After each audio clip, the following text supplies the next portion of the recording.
तमसा परस्तात्। पर ये बात तुम तभी जान सकते हो जब अज्ञान से ऊपर उठोगे, क्योंकि ये परमात्म तत्व अज्ञान से नहीं जाना जा सकता। अज्ञान सीधा अर्थ देह भाव, यही अज्ञान है। फिर इसकी व्याख्या विस्तार से करते रहो। मूल अज्ञान का स्वरूप अपने स्वरूप का विस्मरण करके अपने को देह मानना है, बस इसी की परीक्षा करनी कि आप अज्ञानी हो कि ज्ञानी हो। शरीर में ममता है, अहंता है, ये अज्ञान का लक्षण है। अज्ञान से युक्त हम परमात्मा को, प्रभु को नहीं जान सकते, क्योंकि अज्ञान से अत्यंत परे है, अज्ञान से सर्वथा रहित है। तमसा परस्तात्, तमसा अंधकार, अज्ञान अंधकार से वो परे है। लेस मात्र भी अज्ञान रहेगा तो आप प्रभु को नहीं जान पाएंगे। पूरा देहाभिमान, पूरी भोग वृत्तियां और ज्ञान विज्ञान का वर्णन प्रवचन कर सकते हैं, पर अनुभव नहीं हो सकता। जब तक देह भाव है तब तक ना शांत भाव है, न दास्य भाव है, न सख्य भाव है, न वात्सल्य भाव, न कांता भाव, न सहचरी भाव। वो देह भाव से विषयों का ही चिंतन करता रहेगा। देह भाव छूटा की फिर उसकी योग्यता उसके भाव के अनुसार हो जाती है। आदित्य वर्णम, जैसे सूर्य उदय होने पर अंधकार नहीं रह जाता, ऐसे ही भगवान का आश्रय लेते ही जब ज्ञान का प्रकाश होता है तो अज्ञान अंधकार नष्ट हो जाता है। आदित्य वर्णम, सूर्य की हम उपमा दे रहे, जैसे सूर्य प्रकाशित हो तो ही काम बने अंधकार नाश का। नहीं, जितनी भी प्रकाश की वस्तुएं सब कर दी जाए, बड़े बड़े पहाड़ों में आग लगा दी जाए, बड़े बड़े हाइलोजन लगा दिए जाए, जगह जगह मोमबत्ती, दीपक, जो भी आप कर पाओ, पर क्या अंधकार का नाश हो जाएगा? नहीं होगा। जहां ये प्रकाश की व्यवस्था नहीं होगी, बगल में ही अंधकार छाया रहे। और सूर्य उदय भी नहीं होता, उसके पहले ही अंधकार नष्ट हो जाता है। देखो, सूर्य उदय नहीं हुआ पर प्रकाश आने लगता है। हमें उस समय किसी लाइट की जरूरत नहीं होती। अभी देख लेना, सूर्य जैसे जैसे उदय होने का नजदीक समय आएगा, अंधकार नष्ट हो जाएगा। सूर्य उदय हुआ कि फिर अंधकार की खोज भी नहीं, घर की आंतरिक कोठरी में भी प्रकाश झलकने लगता है। ऐसे ही चाहे जितना साधन कर लो, कोई हाइलोजन, मोमबत्ती, ये सब प्रकाश, अंधकार नहीं जाने वाला। एकमात्र सूर्य ही है जो अंधकार का नाश कर देता है। एकमात्र भगवान का आश्रय और उनका निरंतर सुमिरन ही तुम्हारे अज्ञान अंधकार को नष्ट करेगा। अन्य तपस्या आदि बड़े बड़े साधन वही है अंधकार नष्ट करने की यंत्र, लेकिन सूर्य नहीं है। सूर्य कौन है? आदित्य वर्णम, भगवान। भगवान का आश्रय, भगवत भजन, ये सूर्य की तरह प्रकाश।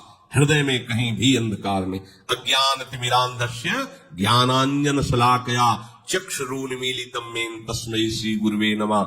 वो हमारे नेत्रों में ज्ञान का प्रकाश कर देते, अज्ञान अंधकार का नाश हो जाता है। इसलिए भगवान को कहा कि मन बुद्धि आदि को भी जहां से प्रकाश प्राप्त होता है, अज्ञान का सर्वथा जहां से नाश हो जाता है, वो हमारे प्रभु श्री हरि है।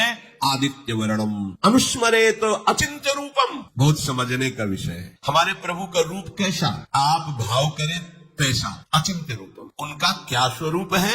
आप जैसा भाव करें। देखो प्रभु कैसे? बोले जैसी आपकी भावना वैसे ही आपको भगवत दर्शन हो। वैसे तो अचिंत्य स्वरूपम, तुम्हारे चिंतन में आने वाला तत्व नहीं है श्री हरि। जैसी भावना आपकी, आप जैसी भावना से सत्य का आरोप कर लेंगे वैसे अनुभव आने लगेगा। ये भगवान का खेल है। जैसी भावना करेंगे आप, पत्नी भावना से तो भगवान मेरा पत्नी बना हुआ है, पक्का 100%, 99 नहीं। आप पुत्र, वही पुत्र बना हुआ है, मेरा हरि ही, दूसरा नहीं, पक्का।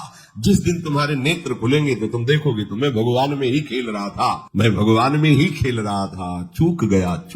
यदि आपने सत्य स्नेह कर लिया शरीर से, संबंधियों से, वही परमात्मा आपको भाषित हो रहा है। वैसे ही यदि अचिंत्य स्वरूपम, जो मन बुद्धि के अगोचर तत्व श्री हरि का रूप जो गुरु ने प्रदान किया है, अब आप उसका आगे के अनुस्मरे तो वो तुम्हारे स्मरण में आ गया, बस जीत गए, सब जीत गए। वो ऐसा अणोअणियान महतो महियान वनुशासितारम वो कविम पुराणम, वो परमात्म तत्व तुम्हारे हृदय में आ जाएगा। हृदय में खास बात है अनुस्मरेत, अनुमान मतलब बार बार, स्मरण के बाद स्मरण। स्मरण मतलब तार नहीं टूटना चाहिए, तैल धारावत। वो सर्वज्ञ, वो अनादि, सबके शासक, परमाणुओं से भी अत्यंत सूक्ष्म, सबका धारण पोषण करने वाला दाता, अज्ञान से अत्यंत परे, सबको प्रकाशित करने वाला, चाहे उसे सगुण बोलो, निर्गुण बोलो, साकार बोलो, निराकार बोलो, वो सब का सब तुम्हारे हृदय में अपना वैभव प्रकाशित कर देगा। बस तुम्हें जरूरत है अनुस्मरेत। अनुस्मरेत स्मरण, परिस्मरण, परिस्मरण, तो बार बार स्मरण। यस्य स्मरण मात्रेण जन्म संसार बंधनात् विमुच्यते, जिसके स्मरण परिस्मरण करने का प्रभाव क्या होता है? विमुच्यते,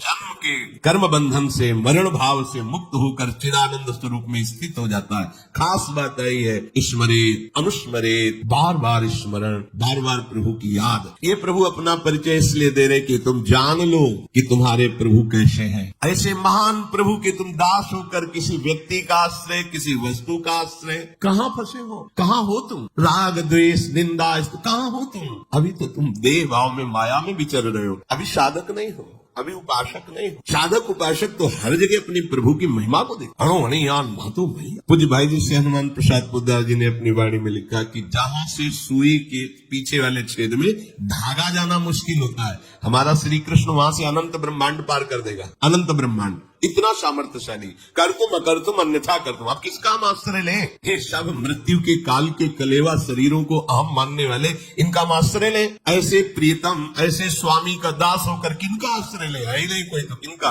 दूसरो न कोई, मेरे तो गिरधर गोपाल, दूसरो न कोई। अनुस्मरित कहने का भाव है कि आप जब निरंतर चिंतन करेंगे तो आपको अलग से कुछ भी ज्ञान प्राप्त करने की जरूरत नहीं पड़ेगी। यही खास बात। अगर हम निरंतर भगवत स्मरण कर रहे तो सच्ची मानिए, जो भगवान शंकराचार्य को ज्ञान है वही आपको हो जाएगा। ज्ञान जो भक्ति आचार्यों के हृदय में, वो आपके हृदय में आ जाएगी, क्योंकि भगवान का नाम ही आचार्य है, गुरु है, ग्रंथ है, पंथ है। सच्ची बात कह रहे हैं, यहाँ टिकना बड़ा कठिन होता है। अगर नाम चल रहा है तो कोई ऐसा ज्ञान नहीं है जो आपके हृदय में प्रकाशित न हो जाए, पर इस पर विश्वास नहीं होता। व्याकरण पढ़ करके बहुत अच्छे संस्कृत के लक्ष्यदार भाषण दिए जा सकते हैं, लेकिन सत्य सच्चिदानंद से चित्त जोड़ने पर बात। और आगे जब बढ़ेंगे तो अंतःकरण धर्म से त्याग वृत्ति होकर जब स्वरूप की तरफ, कोई पढ़ाई लिखाई की वहां गुंजाइश ही नहीं। प्राय भटकना मिटता नहीं। बड़ा अच्छा लगता है जब अपने आगे लिखे व्याकरणाचार्य या शास्त्री मध्यमा जब आगे लिखे तो बहुत अच्छा लगता है। जब आगे लिखने के लिए कुछ है ही नहीं है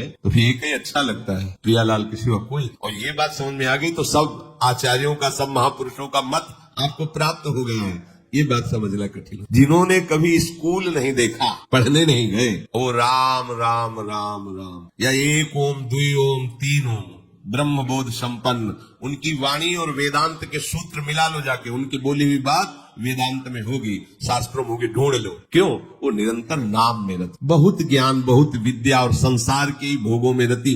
क्या विद्या? विद्या पढ़ी कर तो फिरो औरन को अपमान, नारायण या विद्या नहीं, सब विद्या धूर समान। किस काम में है? अनुस्मरित, एक भी क्षण व्यर्थ मत करो, सबका सार है भगवत स्मरण। श्यामा श्याम के चिंतन में डूबे हुए हैं, नाम चिंतन, मंत्र चिंतन, वाणी गायन, अंदर ही वाणी गायन चलता। तो बोले फिर क्या होगा, इसका परिणाम क्या होगा? तो प्रयाण काले मनसा चले न भक्त्या युक्तो योग बले न चैव भ्रूर्मध्ये प्राणमावेश्य सम्यक सतम परम पुरुषमुपैति दिव्यम।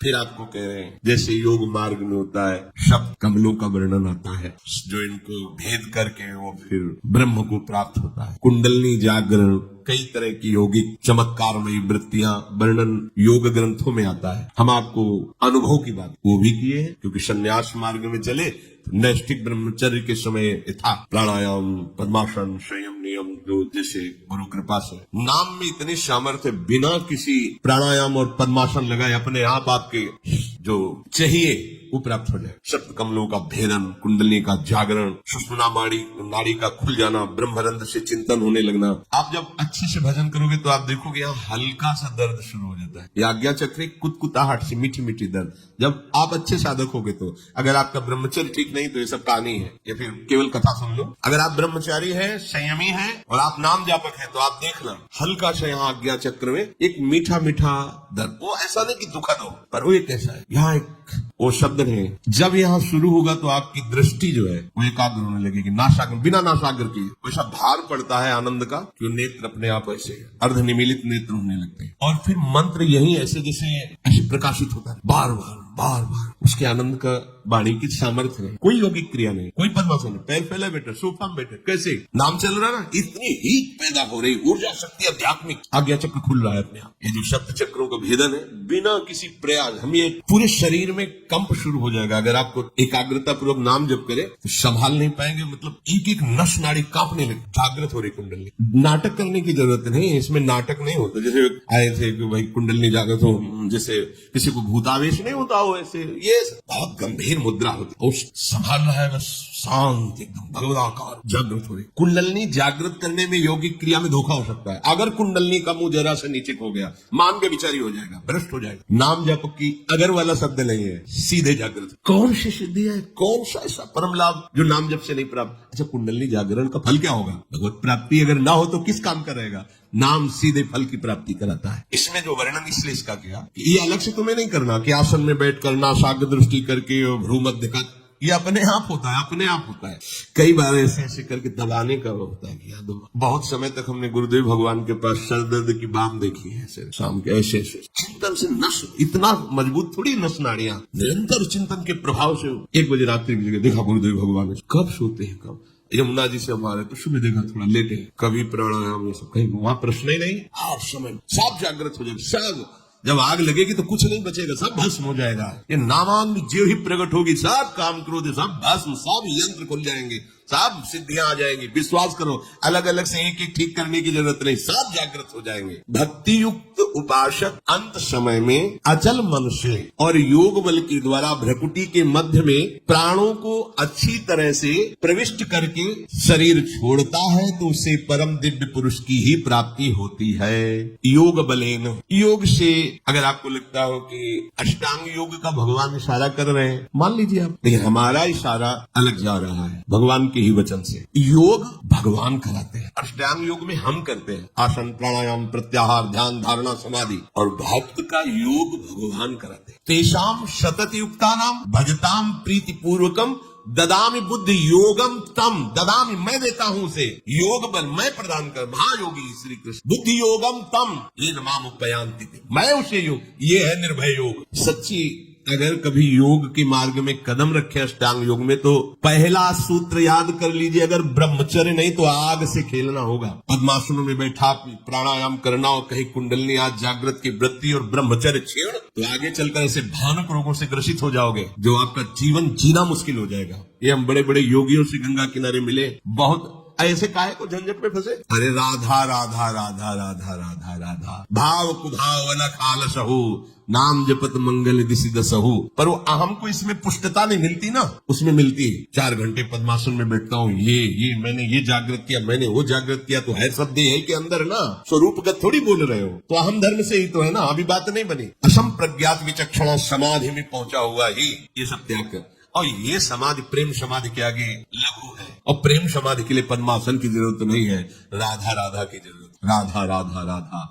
उद्धव समस्त योगों की ज्ञाता है, पर प्रेम योग को ज्ञान नहीं है। जब गोपी जनों से मिलते हैं तो कहते हैं तुम हमें योग सिखाने आए, तुम कुछ नहीं समझते कि योग किसको कहते हैं। जब गोपी गुरु बोली तो उद्धव शिष्य घुटने टेक दिए कि अभी तुम खुद नहीं समझे कि किसको योग कहते हैं, अभी योग क्या जानते हो, तुम श्री कृष्ण के समीप हो तो तुम अपने को योगी समझते हो। देख या रोम रोम में श्री कृष्ण समाया, वो दशा देखी कि लोट पड़े चरणों में। प्रेम योगी से बड़ा कोई योग नहीं होता, और ये प्रेम किसी साधन से नहीं मिलता, ये केवल नाम। प्रेम मूल यह नाम है, प्रेम का मूल क्या है, नाम है। प्रेमी रसिक जपत यह नाम, प्रेम मगन निज बन विश्राम श्री हरिवंश जहाँ रहा है। प्रेम प्रवाह परै मन सोई, तब क्यों लोक वेद शुद्धि होई, जब हरिवंश कृपा करी, अब व्रत संयम तब कौन कराए।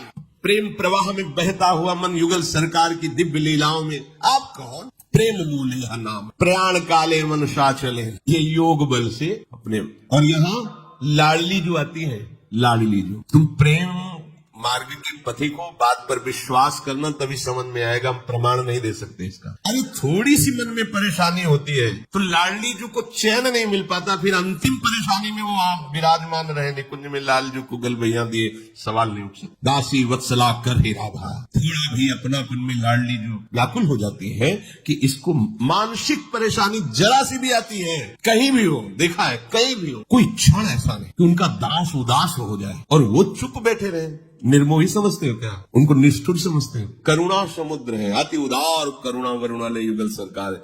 फिर तुम्हारी अंतिम समय की स्थिति होगी, तुम्हें योग बल का प्रयोग करना पड़ेगा। तुम्हारा योग बल लाडली जो है वो मुस्कुराती है, चल मेरी सखी बनकर मेरी सेवा में रहे, मुझे भ्रकुटी मध्य में चिंतन करने की जरूरत नहीं है, मुझे राधा राधा राधा राधा गोरे चरणारविंद की ठसक और राधा राधा। पर एक ये भी सिद्धांत है, भक्ति युक्त हृदय वाला, भक्ति जानते हो कैसे कहते? प्रियता। भक्ति का सहज शब्द है प्रियता, और प्रियता में ही सेवा की पुष्टता होती है, जिससे प्यार होता है, प्रिय लगता है, उसी की सेवा में सुख मिलता है। भक्ति का तात्पर्य है अपने प्यारे को सुख पहुंचाने के लिए चेष्टा करना, मन वचन कर्म से। जब हमारी प्रियता प्रभु में होगी, वो कैसे तुम्हें बताएं, मतलब यहाँ आकर प्रियता शब्द में शब्द नहीं मिलता। कितना प्यार प्रभु करते हैं ये तुम जान जाओगे ना तो निहाल हो जाओगे। पर ये माया जानने नहीं देती, इसका काम है पर्दा करते रहना, पर्दे पे पर्दा डालता रहे, ऐसे डालते रहते कि अनुभव भी होता है फिर भी पर्दा पड़ जाता है। लगता है प्रिया जो हम पर कृपा करती, तत्काल वो पर्दा डाल देती, नहीं कृपा होती तो ऐसा हो जाता। वो अपनी अनुकूलता को कृपा मानने लगता है, अपनी चाहत की पूर्ति को कृपा मानने लगता है। यही माया का कार्य है। जब हम जिससे प्रियता करते हैं उसका प्रभाव हमारे हृदय में होता है, ध्यान रखना। भक्ति का अर्थ है प्रियता, प्रियता का स्वभाव है जिससे हम प्यार करते हैं उसको सुखी देखना, उसको सुख पहुंचाना। इसमें एक शक्ति प्रकट होती है, जो हमारा प्रियतम है उसके मन को आकर्षित कर लेना, ये आंतरिक वृत्ति है। भक्ति का नाम है प्रियता, प्रियता का अर्थ है अपने प्यारे को सुखी देखना, सुख पहुंचाना। और इस सुख पहुंचाने की वृत्ति का फल है कि जिसको सुख पहुंचा रहे हैं उसके मन को अधीन कर लेना, मन को आकर्षण कर लेना। अब मन को आकर्षित किया तो आपका मन, उनका मन, उनका मन, आपका मन, दो मन नहीं रह गए। अब मनसा चले ना, अचल हो गया मन, अचल हो गया। हमारा मन प्यारी जू का मन हमारा मन बन जाएगा। तभी तो मन मन की रुचि जाने नहीं। प्यारी जू के मन में क्या चल रहा है हम अपने मन से जान सकते हैं क्या? नहीं, हमारे मन में प्यारी जू के मन आकर के विराज। अब हमारा मन नहीं है, हमारा मन नहीं, हमारा मन प्रिया प्रीतम है। वाणी जी, श्री हरिवंश सुप्राण सुमन हरिवंश गणिज्य। हाँ, हरि राधा बा वृंदावन सा सहचरी, वृंदावन में सहचरियों के मध्य में विराजमान श्यामा श्याम मन गणिज्य। मन बन गए हमारा, प्राण बन गए हमारा, बुद्धि बन गए। कैसे? बोले भक्ति से। भक्ति अर्थात प्रियता, प्रियता अर्थात तत्सुख सेवा भाव, उसका परिणाम आराध्य देव के मन को अधीन कर लेना, आराध्य देव के मन को अधीन कर लेना। अब ये प्रियता कभी मिटती नहीं है, कभी भी नहीं मिटती। सोते जागते उठते बैठते हर परिस्थिति में ये प्रियता हृदय का विषय है, स्वयं का विषय है। अंत काल के समय जब उपासक को पता चल जाता है, जो उस कोटि का होता है, बहिर्मुख को नहीं, कि हमारा समय आ गया, शरीर छूटे, उस जैसे सूचना नहीं होती कि आप तैयार हो जाइए, अब आपका ट्रांसफर है, सरकारी आदेश, भले न बतावे, वो किसी से न कहे पर उसे पता चल जाता है। जो सच्चा उपासक, भगवत मार्ग का पथिक, पूज्यपाद सिउड़िया बाबा कृष्णाश्रम, सुबह उठे, बाहर से निकले, उन्होंने कहा भाई आज यहाँ शमशान होगा। अब क्या बोल रहे हैं बाबा? देखो वो गीध दिखाई दे रहा है, आज यहाँ शमशान होगा। सिद्ध महापुरुषों की वाणी सबकी समझ, पता नहीं बाबा किस भाव में बोल रहे हैं। आओ सब लोग बैठो, बैठाला। जिसका जन्म हुआ उसकी मृत्यु निश्चित है, इस श्लोक की व्याख्या। और आत्मा का न कभी जन्म हुआ है न उसकी कभी मृत्यु, इसलिए आप सब निश्चिंत रहना, निर्भय रहना। क्या सूचना दे रहे हैं कि अब ये शरीर जाने वाला है, पर किसी को ऐसा लग ही नहीं रहा था कि मतलब बाबा अपने प्रति बोल रहे हैं। थोड़ी देर हुई, बुलाओ आनंद ब्रह्मचारी, सुनो वो प्रभुदत्त ब्रह्मचारी की भागवती कथा का सुनने का मन है, सुनो। सब लोग शांत भाव से सुनो कथा। लगाया पद्मासन, बैठ गए, इतने में क्या नाम था वो आया और कहा मुझे मोर पंख दीजिए। बाबा की शरण में रहता था, वही आश्रम में रहता था, और कह सकते हैं कि शिष्य ही था, तभी तो आश्रम में रह रहा था। बहुत बार उसकी शिकायत आई थी, तो जब कोई कहता बाबा इसको निकाल दो, तो बाबा कहते उसको क्यों निकाल दे, कमंडल उठाया हम ही जा रहे हैं।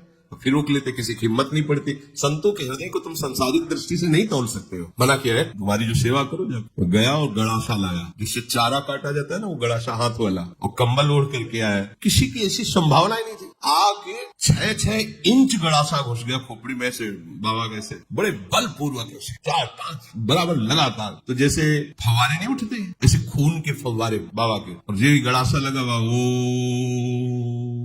अब उनको पता था ना कि आज ट्रांसफर शरीर हटना है, तो ऐसा नहीं कि इसी कोटि के महापुरुषों को था, ऐसा नहीं। अगर आपने चित्त जोड़ दिया तो आपको सूचना मिल जाएगी, अब आपके शरीर छोड़ने का समय सावधान। भाई जी महाराज सबको बुलाए थे शरीर छोड़ने का, हम जा रहे हैं, लाखों हजारों लोग ऐसे सबसे की। अगर जीवन में कोई गलती हुई हो तो आप सब क्षमा कर देना। अब हम प्रियाजू के पास जा रहे हैं, राधा सबके बीच में, ऐसे जैसे कोई विदाई होती ना। अंत काल के समय आपका भाव अपने आराध्य देव में अचल हो जाएगा, यदि जीवन भर अभ्यास किया है भजन का। भजन कोई साधारण वस्तु, कोई भजन करने वाले को नहीं बिगाड़ सकता। यहाँ प्रभु वर्णन करते हैं कि जिसने पहले प्राणायाम किया है वो प्राणों का संयमन कर सकता। कई बार हमने कहा आपको प्राणायाम से प्राणों का संयमन करने की जरूरत नहीं, नाम में ध्यान दीजिए। देखो जब तक हमारे प्राण स्थूल होते हैं तो नाम में मन नहीं लगता। तीनों का एक योग है, प्राण, मन और वीर्य, तीनों का एक योग है। आपका वीर्य ठीक नहीं तो मन चंचल रहेगा, प्राण स्थूल रहेंगे। आपका मन ठीक नहीं तो आपका वीर्य स्खलित होता रहेगा, प्राण स्थूल रहेंगे। आपके प्राण स्थूल रहेंगे तो आपका वीर्य स्खलित होगा, मन चंचल रहेगा। तीनों का एक है। अगर आपका प्राण संयमित, ब्रह्मचर्य ठीक, मन एकाग्र हो जाएगा, देर नहीं लगेगी। तीनों का एक संयोग है। जब उपासक नाम जप में प्रीति करता है तो लोभ जपता है नाम का। ये आराम से बैठे राधा राधा राधा राधा राधा राधा राधा, हो रहा प्राणायाम, नाक फुसफुस करने की जरूरत थोड़ी, ऊपर चढ़ा के लेकर फिर राधा राधा राधा राधा राधा। इससे प्राण सूक्ष्म होते हैं। और जैसे ही आपकी प्राणवायु लंबी खिंचेगी तो मन को भागने का अवसर नहीं होता। देख लेना, ये सब अभ्यास की बातें हैं। मन नहीं भागेगा। मन कब भागता है? राधा राधा राधा, फुस फुस। बहुत प्राण स्थूल हो गए, श्वास लेने का समय बहुत कम है। वैसे देखो लोग पास बैठते हैं, आवाज आती है, ये स्थूल प्राणों का लक्षण होता है। ऐसे मैदा या आटा ऐसे लगा दो, एक भी नहीं उड़े, तब माना जाएगा कि आपकी प्राणवायु कंट्रोल में हो रही। ऐसे उसमें फर्क नहीं पड़ना चाहिए, हिलना नहीं चाहिए कण। इसका मतलब प्राणवायु आपकी सूक्ष्म हो रही है। बिना प्राणायाम के भी हो जाएगी। सहज में हमने आपको प्राणायाम बताए हैं, पर करता कौन है? मनमानी करने के लिए सब तैयार है, लेकिन गुरुमानी कौन होता है? पक्की अनुभूति के प्राणायाम कह रहे हैं। खूब भजन में रुचि हो जाएगी अगर ऐसा करोगे। राधा राधा राधा राधा राधा राधा कहते हुए अंदर राधा राधा जब श्वास लेना, कुछ नहीं पकड़ना, जितना भर पाए रोक लो एकदम। अब अंदर जपो राधा राधा राधा राधा राधा, जितनी देर। अब प्राण व्याकुल हुए, छोड़ दो, राधा राधा राधा राधा। इसे आंतरिक कुंभक कहते हैं। बहुत भजन में सहायक है ये, बिल्कुल साइड इफेक्ट नहीं, कोई आपको इसमें प्रतिकूलता नहीं पड़ेगी। जैसे प्राणायाम में साइड इफेक्ट भी यदि आप सही गुरु के पास नहीं हो तो वो कहीं ना कहीं आप में रोग पैदा कर, इसमें कोई साइड इफेक्ट नहीं। ये अनुभव की बात, बड़े बड़े संतों की बात। नाम जप करते हुए प्राणवायु भरी, आप स्वस्थ होंगे। आपका देखना शरीर चमकेगा, क्योंकि जब हमारे कितने ऐसे क्षेत्र हैं जिनमें व्यायाम ही नहीं हो पाता उन यंत्रों को। प्राणवायु के द्वारा आंतरिक सबको करना चाहिए। इसके लिए सब साधक सहज में नाम जप करते ऐसे प्राणवायु रोक ली, व्याकुलता है, प्राणवायु निकाल ली। एक प्राणायाम, दूसरा निकाल दी, राधा राधा राधा राधा करते एकदम खाली कर दे और रोक दिया, भरा बिल्कुल नहीं। अब नाम जप करो, थोड़ी देर में एकदम प्राण व्याकुल, फिर नाम जप करते हुए लिया, फिर छोड़ दिया, फिर रोक दिया। इसे बाह्य कुंभक कहते हैं। ये दो प्रकार का कुंभक है, एक आंतरिक कुंभक, एक बाह्य कुंभक। और फिर शुरू करो, लंबी वायु श्वास वायु घसीटना, बिना रोके उसको छोड़ देना, फिर घसीटना। ये तीन ही आपको बहुत लाभदायक करेंगे, बहुत लाभ प्रदान करेंगे। यदि आपको कब्ज होती है तो ये अनुभव की हुई, प्रयोग की हुई दवा और कोई साइड इफेक्ट नहीं। आप छोटी हर 1 चम्मच और 1 चम्मच या 1.5 चम्मच इसबगोल की भूसी दोनों मिला लीजिए कटोरी में, और 250 ग्राम दूध बिना चीनी डाले, और उससे उसको ले लीजिए। फिर ऊपर कुछ खाइए पिए नहीं, और 10-5 दिन रोज लीजिए। ये ऐसा नहीं कि बार बार सोच कर, वो आपकी आंतों को ठीक करके मल, क्योंकि साधन मार्ग में कब्ज होना ये बहुत हानि का विषय है। इससे ब्रह्मचर्य की भी हानि होती है, भजन में मन नहीं लगता, प्रमाद स्थिति रहती है। प्रभु कह रहे हैं प्राणायाम के द्वारा प्राणों को रोकने का जो अधिकार प्राप्त किया उसको कहते हैं योग बल। और यहाँ भजन बल से साथ प्राणायाम ऐसा हो जाता है कि सुधि नहीं रहती प्राणों की भी। हम हैं ये भी सुधि नहीं रहती, केवल मंत्राकार वृत्ति चल रही। फिर जैसे कोई सो के उठाओ ऐसे चेतना जागृत होती है। अरे भजन करो, देखो खुद भजन की एक अपार सिद्धियां है। उस योग बल के द्वारा भ्रुवों के मध्य भाग में जो द्विदल चक्र है उसमें सुषुम्ना नाड़ी में प्राणों को अच्छी तरह प्रवेश करके चिंतन करते हुए जब शरीर छोड़ता है तो ब्रह्मरंध्र से प्राण निकलते हैं। यहाँ से हम कहते हैं राधा बोलो, कहीं से निकले श्री जी के पास जाओ। मानो विश्वास मानो, जरूरी नहीं कि यहाँ से फाड़ के निकले तो ही ब्रह्म प्राप्ति होगी। यहाँ ब्रह्म जिसके सामने घुटने टेकता है, महारानी जी की बात कहते हैं। राधा राधा राधा सीधे श्री जी के पास, और सीधे श्री जी की सखिया लेने आएंगी। ये सब नहीं करना पड़ेगा, वो तो योगी के लिए है। हम लोग योगी नहीं है, हम अपनी प्यारी जी के चरण दास्ता से, हमारी तो बस मेरी महारानी श्री राधा। इसी से भगवान श्री कृष्ण से बड़ा कोई योगी है? योगींद्रों मुनींद्रों के गुरु परम योगी राज श्री कृष्ण, वो जहाँ घुटने टेकते हैं उन गुरु के चेला है श्री राधा जो चरण निवास। हमें योग, हमारा योग है महारानी, हमारा योग है राधा नाम, हमारा योग है लाडली जी की आरती करना, लाडली जी का श्रृंगार, लाडली जी का भोग। तो हमें लेने के लिए लाडली जी का परिकर आएगा। ऐसा विश्वास करोगे आएगा? मेरे को कहाँ लाडली जी का परिकर आएगा? यमराज का परिकर, यमराज का परिकर आएगा। आप जैसा काहे को तुम अपना परिचय अन्य जगह रख रहे हो? केवल लाडली जी जैसे आप बैठे हो ऐसे परिचय होता है प्रभु का। जैसे नहीं तो आंख मुंदी ध्यान में परिचय, हमारे प्रभु ऐसे नहीं, जैसे आप बैठे हो ऐसे परिचय। निहाल हो जाओगे। बस चुपचाप एक भरोसा ले लो, एक आश्रय ले लो। बड़ा कठिन है ये 10वां द्वार फोड़कर प्राण निकलना, बड़े दुर्लभ योगियों को, और जो योगिंद्रों मुनिंद्रों के लिए भी दुर्लभ है, वो प्रभु जहां कृपा की याचना करते हो, वो मेरी लाडली जो है, मेरी प्रिया जो, मेरी, ऐसा आता है आपको हृदय में कि मेरी प्यारी जो है, अगर आने लगा है तो बहुत बड़ी ऊंचाई पर आप चढ़ रहे हैं। हमारी प्रिया जो है ना, प्रिया जो वही हमारी प्रिया जो ना, राधा हमारी स्वामी जी की बात कर रहे हो ना, अगर ये आ गया है ना तो आप 10वें द्वार के ऊपर भी चढ़ गए। यहाँ इसका मतलब ले रह जाता भैया, इसका मतलब ले, वहां योगी को तो मतलब है कि सुषमना से ब्रह्मरंध चीर के जाए, या स्थूल सूक्ष्म कारण का संबंध ही खत्म, नए चिदानंद रूप का सृजन, जो सहचरी बपुआ फोड़ने फाड़ने की बातें नहीं रह जाती। जैसे सांप अपने केचुल का त्याग कर देता है, ऐसे रसिक अपने तीनों शरीरों का त्याग कर देते हैं। जीते जी स्थूल और सूक्ष्म और कारण और भाव देव सहचरी वपु से जीते जी श्री जी के पास रहे, तो फिर फोड़ने फाड़ने की बात ही नहीं। ये हम आपको बड़ी सूक्ष्म बात बता रहे हैं कि आप हमारी श्री जी के आश्रित हो, राधा नाम ले रहे हो, बिल्कुल चिंता न करना। जहां योगियों की पहुंच नहीं है ब्रह्मरंध फूटने के बाद, वहां आपकी पहुंच होगी। बस राधा पराविद्या, 2 अक्षर से अपना संबंध जोड़ लो। अगर आपका गुरु मंत्र का ध्यान नहीं बनता तो सामने राधा नाम का ध्यान करो और गुरु मंत्र का जप करो। यह हम अनुभव की बात तुम्हें कह रहे हैं। अगर आपका पूरे मंत्र के ध्यान में मन नहीं लगता तो राधा और अंदर से जपो गुरु मंत्र, ध्यान में रखो राधा नाम, बस बेड़ा पार। देख लो मन को भागने की जगह नहीं, क्योंकि उसे 2 जगह फंसा लिया। इसकी चाल है, ये 2 मुहा सांप की तरह सरकता रहता, कभी इधर कभी इधर, तो इसको हम 2 जगह फंसा देते हैं, एक तो ध्यान में और एक सुमिरन में। ध्यान में राधा नाम और सुमिरन में गुरु मंत्र है। अगर ध्यान राधा नाम का चल रहा, सुमिरन में चूक पड़ेगी तो मंत्र लड़खड़ा जाएगा, और अगर हमारा कहीं मन भागेगा तो दोनों एक साथ चल ही नहीं सकता, ना ध्यान न मंत्र, फंस जाएगा, बहुत जल्दी मन फंस जाएगा। करो आप ऐसा, राधा नाम का ध्यान करते हुए गुरु मंत्र का जब, अगर पूरा मंत्र होता है तो बढ़िया, नहीं होता तो ध्यान करते हैं। तम परमम पुरुषो मुपैति दिव्यम, वो परम पुरुष दिव्य पुरुष की प्राप्ति हो जाती है उसको, जो भक्तिमय चित्त से निरंतर भजन करता रहता है और योग बल से अपने प्राणों को भूमध्य में लाकर ब्रह्मरंध से, वो ऐसे परम पुरुष दिव्य को प्राप्त होता है। और नाम जापक कोई सब स्वाभाविक प्राप्त हो जाता है, कोई नहीं, कुछ नहीं करना पड़ता, आप चिंता मत करो। पर नाम में ऐसी प्रीति होनी चाहिए कि नाम श्वास 2 बिलक चलत है, इनको भेद नमो को भावे। श्वास ही नाम, नाम ही श्वासा, नाम श्वास को भेद। ये नाम योग है, बहुत बड़ा योग है। कभी किसी योगी के अधीन प्रभु को नहीं देखा गया, कहीं भी आप उठा के देख लो, ग्रंथ पंथ संत महामहिमा, पर प्रभु अधीन है ऐसा नहीं देखा। किसी योगी का पानी भरते हुए प्रभु नजर आए हो, कभी किसी योगी के चरण दबाते नजर आए हो। नाम जापक की सारी महिमा देखी गई। मुख में मधुर मधुर नाम चल रहा है, प्रभु की दास्ता से युक्त है, और स्वयं प्रभु उसकी दास्ता में बैठे हुए। ये बड़े विचित्र, नाम की महिमा पर प्रीति नहीं होती, इतना सब सुनते हुए भी नाम में प्रीति नहीं होती। यही हमारा दुर्भाग्य है कि महामहिम नाम की महिमा सुन रहे हैं, हम पढ़ रहे हैं, जप रहे हैं और देख भी रहे हैं। जितने बड़े बड़े सिद्ध संतों के चरित्र पढ़ के देखा, जिनके साथ प्रभु की स्वयं लीला प्रकट में हुई, वो सब नाम जापक महात्मा मिले। कोई भी ऐसा नहीं कि कोई और योग बल लिए हो, नाम जापक प्रभु की दास्ता से युक्त। वही तो आप भी मार्ग चयन किए हैं, पर आप विश्वास नहीं कर पाते नाम में, प्रभु की दास्ता में। अगर आपको यह वीडियो अच्छी लगी है तो वीडियो को लाइक करें, कमेंट करें और चैनल को सब्सक्राइब जरूर करें। और मैं आपको मिलता हूँ कल एक और नए वीडियो के साथ। राधे राधे।